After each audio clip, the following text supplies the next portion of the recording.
Radha PhD करत होती आणि तिचा रिसर्च जगातल्या सगळ्यात हॉन्टेड स्थळांबद्दल होता. याच दरम्यान तिने शनिवार वाड्याच्या बाबतीत ऐकलं. लीला, मला वाटतं की शनिवार वाड्याचा किल्ला हा जगातील सगळ्यात हॉन्टेड स्थळ असेल. आणि ते कसं? जगात एवढ्या सगळ्या हॉन्टेड स्थळं आहेत कारण अजूनही तिथून लोकांना ओरडण्याचे, किंचाळण्याचे आणि मदतीसाठी बोलवण्याचे आवाज ऐकू येतात. आजही लोक तिथे रात्री एकटे जायला घाबरतात. मला वाटतं की लोक फक्त कहाण्या बनवतात. हॉन्टेड काही नसतं, फुकटाची पब्लिसिटी. तू असं बोलली नसतीस जर तुला त्या किल्ल्याचा इतिहास माहित असता. असं काय आहे त्या किल्ल्याचा इतिहास? तो किल्ला 1730 मध्ये बाजीराव पेशवे यांनी बनवलेला. असं म्हणतात की तो किल्ला फारच अपशकुनी होता, म्हणून तो बांधल्यावर काही वर्षातच बाजीराव यांना त्यांचाच मुलगा नानासाहेब यांनी धोका दिला आणि ते त्यांच्या प्रेमिकेपासूनही दूर झाले आणि धक्क्याने मृत्यू पावले. नानासाहेबांनी आपल्या वडिलांच्या प्रेयसीलाही याच किल्ल्यात मारलेलं. तर म्हणजे बाजीराव पेशव्यांचं भूत त्या किल्ल्यामध्ये आहे जे आपल्या प्रेयसीच्या मृत्यूचा बदला घेत आहे? नाही, बाजीराव पेशवे यांचा एक नातू होता, नारायणराव. तो फक्त 17 वर्षांचा होता. नारायणरावांचं भूत आजही त्या किल्ल्यात राहतं आणि मदतीसाठी ओरडत राहतं. आता त्याच्या बाबतीत काय घडलेलं ते तर मलाही माहित नाही, पण शनिवार वाड्याचा किल्ला हाच माझा रिसर्च प्रोजेक्ट आहे आणि त्यासाठी मी पुढच्या आठवड्यात तिथे जाते. आशा करते की लवकरच माझा रिसर्च संपेल आणि माझ्याकडे सगळ्या डिटेल्स असतील. पण शनिवार वाड्यात कोणतंही भूत नसेलच तर? शक्यता आहे, पण मला वाटतं की तिथे काही ना काहीतरी नक्की असणार आणि आयुष्यात पहिल्यांदा काहीतरी हॉन्टेड अनुभव घेणार आहे मी. एका आठवड्याने राधा पुण्याला पोहोचली आणि तिथे ती तिच्या गाईडला भेटली, विकी. वेलकम राधा. थँक्यू. आधी तुम्हाला हॉटेलात जाऊन आराम करायचा आहे की सरळ शनिवार वाडा किल्ला पाहायचा आहे? सरळ शनिवार वाडा किल्ला. मी कधीपासून हा किल्ला पाहण्यासाठी वाट बघतेय. आता मला धीर धरवत नाही. हो, मी प्रोफेसर कदम यांच्याशी बोललोय. ठीक आहे, सरळ शनिवार वाडा किल्ल्यावर जाऊया. आणि मी तुला एक इन्स्ट्रक्शन दिलेलं. माझ्या रिसर्चसाठी मला एक माहितगाराची गरज आहे जो मला सगळे डिटेल्स देऊ शकेल. हो, मी प्रोफेसर कदम यांच्याशी बोललेलो आहे. ते शनिवार वाडा किल्ल्याच्या इतिहासाचे स्पेशलिस्ट आहेत. ते तुम्हाला सगळी माहिती देतील. थँक्यू विकी. विकी राधाला शनिवार वाडा किल्ल्याला घेऊन गेला. आता दिवसाची वेळ होती. शनिवार वाडा किल्ला पाहून राधा थक्क झाली. दिस इज अमेझिंग. किती शांतता आहे इथे. कोण म्हणेल की ही एक हॉन्टेड जागा आहे. फक्त दिवसात शांतता असते, रात्री तर किंकाळ्या घुमताना ऐकू येतात. लोक शनिवार वाड्यापासून थोडे दूरच राहणं पसंत करतात. रिअली?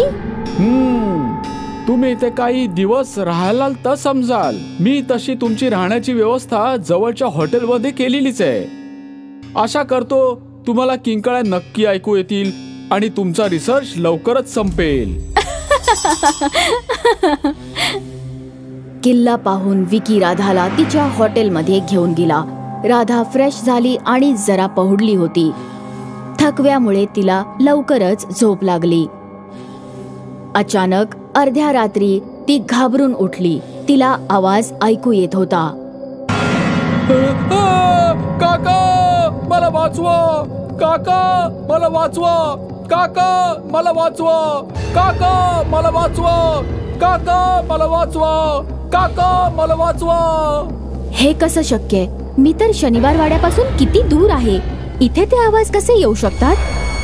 राधा घाबरलेली ती खिडकीतून बाहेर डोकावू लागली, पण तिला रात्रीच्या अंधारात काही दिसत नव्हतं. फक्त एवढंच समजलं की ते आवाज किल्ल्याच्या दिशेने येत होते. दुसऱ्या दिवशी सकाळी विकी राधाला पिक करण्यासाठी आला. काय मग राधाजी, कशी होती कालची रात्र? झोप तर चांगली लागली असेल ना? मी काल तो आवाज ऐकला. माझा विश्वासच बसत नाहीये. मी स्वतः ऐकला. ते आवाज किल्ल्याच्या दिशेने येत होते. माहिती आहे, बऱ्याच लोकांना विश्वास बसत नाही. असो, तुमचं उरलं सुरलं कन्फ्युजन आमचे प्रोफेसर कदम पूर्ण करतील. आज आपल्याला त्यांनाच भेटायचं आहे. विकी राधाला प्रोफेसर कदमच्या घरी घेऊन गेला. काय राधाजी, कशा आहात तुम्ही? मी बरी आहे. तुम्ही कसे आहात प्रोफेसर? All fine.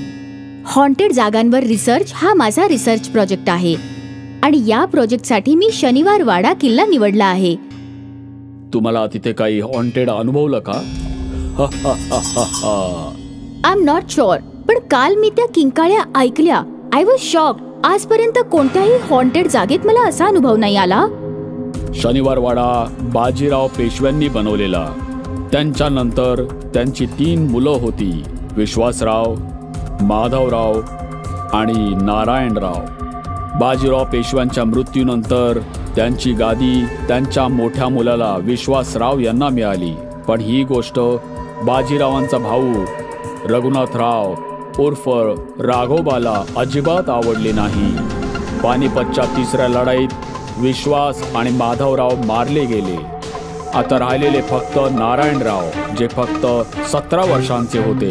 राघोबाला वाटलं की नारायणराव मेल्यावर गादी त्यांनाच मिळेल आणि म्हणूनच त्यांनी कारस्थान रचायला सुरुवात केली. पण याची चाहूल नारायणरावाला लागलेली आणि त्याने आपल्या काकांना याच वाड्यात बंदिस्त केलं. राघोबाच्या पत्नीला हे सगळं पाहावत नव्हतं. तिने बदला घेण्याचं ठरवलं आणि गणपती विसर्जनाच्या वेळी मारेकऱ्यांना बोलावून घेतलं. रात्रीच्या अंधारात ते मारेकरी नारायणरावांच्या खोलीत घुसले. नारायणराव आपला जीव वाचवण्यासाठी इकडे तिकडे पळू लागले. ते ओरडत राहिले, काका मला वाचवा, काका मला वाचवा, काका मला वाचवा. मारेकऱ्यांनी नारायणरावांचे मुंडके कापले आणि मग त्यांच्या शरीराचे छोटे छोटे तुकडे करून नदीत फेकून दिले. तेव्हापासून नारायणरावांचा आत्मा याच किल्ल्यात राहतो. काय नारायणरावाचा आत्मा कधीच हा किल्ला सोडून जाणार नाही का? बऱ्याच लोकांनी प्रयत्न केले या आत्म्याला मुक्ती मिळवून देण्यासाठी. बरेच पंडित आणि बरेच प्रसिद्ध रिसर्चरनी प्रयत्न केले, पण कदाचित नारायणरावांची आत्मा इथून जाऊ इच्छित नाही. असं का? ते तर माहित नाही. तुम्ही कधी त्या आत्म्याला पाहिलंय?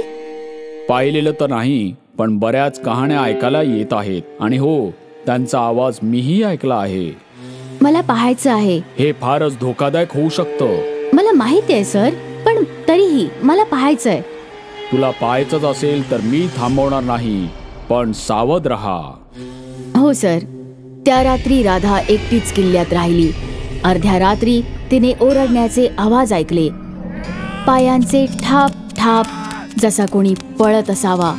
राधाला असं वाटलं की तिच्या बाजूला कोणीतरी आहे, पण जेव्हा ती वळली तेव्हा तिथे कोणीही नव्हतं. राधा भीतीने कापत होती. एक सावली राधाच्या आजूबाजूला फिरत होती.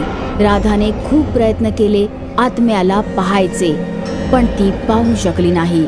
आता राधाची खात्री पटली की तिथे कोणी ना कोणीतरी नक्की आहे. राधा किल्ल्याच्या बाहेर धावत आली. त्या आत्म्याने राधाला इजा केली नाही, पण त्याच्या अस्तित्वाचा पुरावा नक्की दिला. दुसऱ्या दिवशी राधा हॉटेलमध्ये गेली आणि त्याच संध्याकाळी परत निघून गेली. राधाचा रिसर्च पूर्ण झालेला. आताही बऱ्याच वेळा तिला शनिवार वाड्यातील ती रात्र आठवते, त्या भीतीदायक किंकाळ्या, आणि ती घाबरते. म्हणूनच कदाचित शनिवार वाडा जगातील सगळ्यात जास्त हॉन्टेड स्थळांमध्ये सामील आहे.